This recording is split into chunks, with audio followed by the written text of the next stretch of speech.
Apakah Ya, bisa yang disampaikan Presiden Jokowi soal tidak mengedukasi itu bagian dari persepsi publik atau yang bisa dibaca oleh publik? Tapi tahan dulu Mas Tri.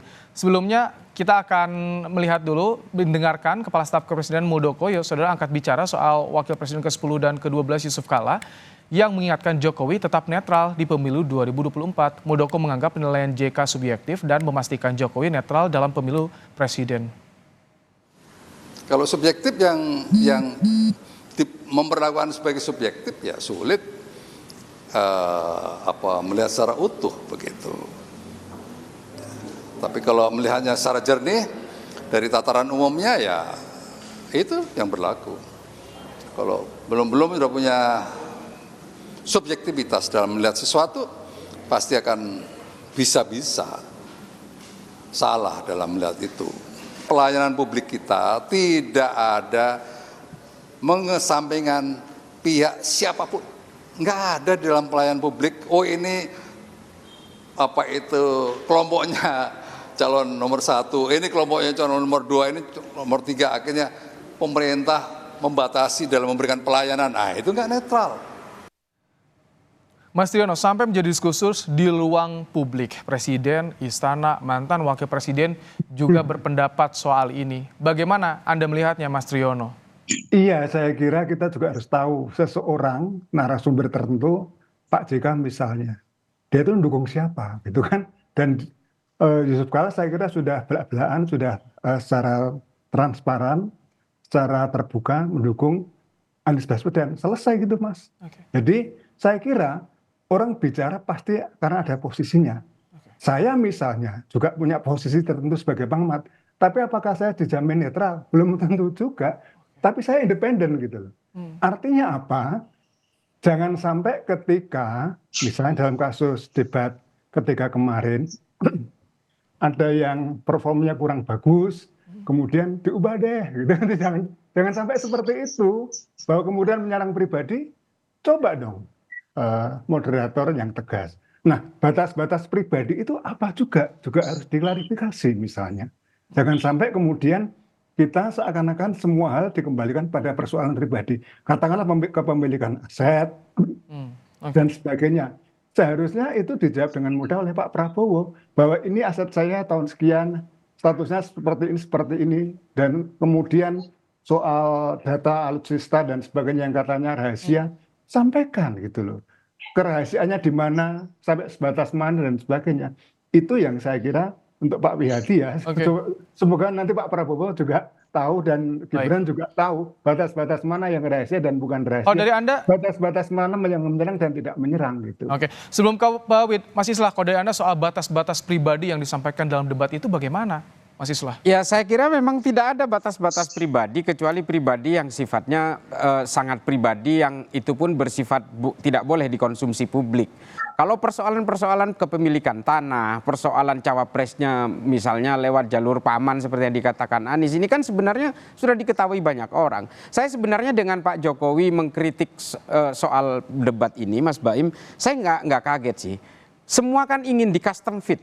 Semua ini kan tailor made oleh Pak Jokowi. Kalau Pak Jokowi bisa melakukan customize konstitusi di MK saja, apalagi urusan debat, itu pasti juga Jadi ingin kalau di customize. serangan kemarin ketika debat kemarin masih masuk jalur koridornya masih masuk seperti itu. Ya menurut saya masih biasa-biasa aja, itu nggak apa-apa. Itu juga dilakukan Pak Jokowi tahun 2019 kok. Oke. Nggak ada yang Kita berpolemik tanya soal itu.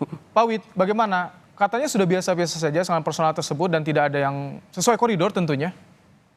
Ya begini, kalau saya melihat format, saya katakan format tidak ada. Tetapi kalau kita melihat dari segi apa yang disampaikan, kalau kita melihat bahwa sudah disampaikan bahwa data yang salah, data yang disampaikannya, data yang diberikan itu ada salah, kepemilikannya datanya juga salah. Kemudian 700 triliun barang bekas yang diberikan alutsista itu juga salah. Pak Prabowo juga mengatakan itu juga salah. Dan pada saat itu juga disampaikan juga bahwa itu adalah tanah yang memang merupakan tanah garapan daripada APH atau HTU yang disampaikan oleh Pak Prabowo. Tapi dari zaman ini kalau kita melihat serangan pribadi, kalau Pak Prabowo mau nyerang pribadi juga, dia akan mengatakan, loh tanah ini dulu saya buat untuk biayain kamu ke waktu maju ke gubernur DKI. Tapi kan Pak Prabowo nggak mengatakan. Kalau bantahan itu tidak disampaikan ketika debat, Pak Wid. Nah, itulah yang namanya Pak Prabowo itu seorang negarawan. Dia tidak mau mempermalukan orang di depan seperti itu. Kalau dikatakan seperti itu, buka-bukaan di situ, kita bisa buka-bukaan di situ. Bahwa yang namanya tanah itu juga pernah digadekan, misalnya tanah yang lain dari Pak Prabowo digadekan untuk membiayai Anies, dan itu tidak dilakukan oleh Pak Prabowo. Dan kalau kita semuanya juga tahu bagaimana kalau Pak Prabowo mengatakan bahwa yang namanya dulu biaya yang ditanggung oleh Gerindra dan segala macam, nah itu kan tidak disampaikan. Nah dalam hal ini tentunya hal-hal pribadi yang sampai seperti itu kan tidak perlu kita ungkap. Nah, Bukannya, Pak Wid, sorry, maaf, kalau misalkan bukannya tidak dibantah ketika di ruang publik dalam debat terbuka tersebut, apakah akan menimbulkan spekulasi di luaran sana? Spekulasi maksudnya apa dibantah? Iya, tadi seperti banyak tuduhan dan bahkan menimbulkan diskursus di luar ruang debat, Pak Wid, kalau tidak dibantah saat itu juga misalkan. Nah sekarang kita lihatlah pada saat itu diberikan waktu 1 menit untuk seperti itu, apakah bisa dibuka semuanya? Di sini kan Pak Prabowo selalu mengatakan, ayo kita buka-bukaan di sini dengan data yang di luar kita ini. Tapi kita semuanya kan dibatasi. Nah mungkin juga permasalahan waktu juga menjadi suatu hal yang perlu dipikirkan. Bagaimana seseorang bisa memberikan jawaban yang komprehensif dalam waktu 1 menit dan kemudian menjawab kembali jawaban yang seperti itu dalam waktu 1 menit. Karena kita tahu data-data yang disampaikan Pak Prabowo justru ketika bertemu relawan ya di luar daerah, di Lampung seperti itu ya Pak Wid, tidak dalam ruang debat. Itulah. Jadi saya kira data itu kan kita semua tahu bahwa itu adalah permasalahan yang tidak bisa apple to apple dibandingkan dengan permasalahan rumah prajurit. Kalau kita bicara rumah prajurit, ternyata tidak 50% juga yang jual rumah prajurit. Itu semuanya adalah program daripada mantra-mantra yang ada. Sebenarnya perumahan daripada TNI. Dan perumahan TNI itu tidak dari 350.000 kebutuhan, itu hanya kurang 100.000 dan itu selalu berjalan. Nah ini kan sesuatu hal yang tidak bisa langsung konstan begitu saja kalau dibandingkan dengan tanahnya Pak Prabowo. Dan itu kan menyerang pribadi udahan, gitu loh. Oke, ini debat keempat akan segera digelar di akhir pekan ini. Mas Islah, bagaimana nanti ke depan persiapan seperti apa yang dilakukan oleh Pak Mahfud? Apakah juga akan mempersiapkan soal serang-serangan? Seperti apa nanti? Saya kira tidak ada ya, seperti pada debat sebelumnya, Pak Mahfud selalu berusaha untuk memposisikan dirinya sebagai seorang Menko Polhukam, sebagai seorang akademisi, dan juga secara usia beliau jauh lebih senior dibanding yang lain.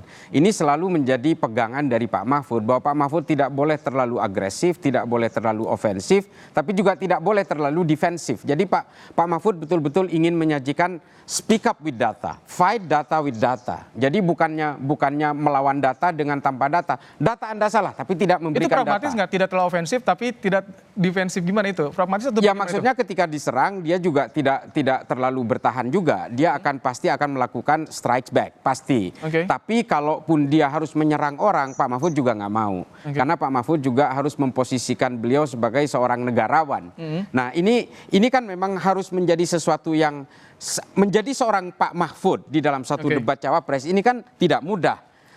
Tipikal seperti Gibran, ini kalau terlalu ofensif dia akan playing victim, tapi kalau Pak Mahfud juga terlalu pasif dia akan ngelunjak. Model-model seperti Gibran misalnya, ini kan tidak mudah untuk dikendalikan, makanya Pak Mahfud akhirnya oke lah, I'm being myself, saya akan menjadi diri saya saja. Gitu. Kalau dari Gibran nanti bagaimana Pak Wid, persiapan debat untuk nanti di akhir pekan nanti?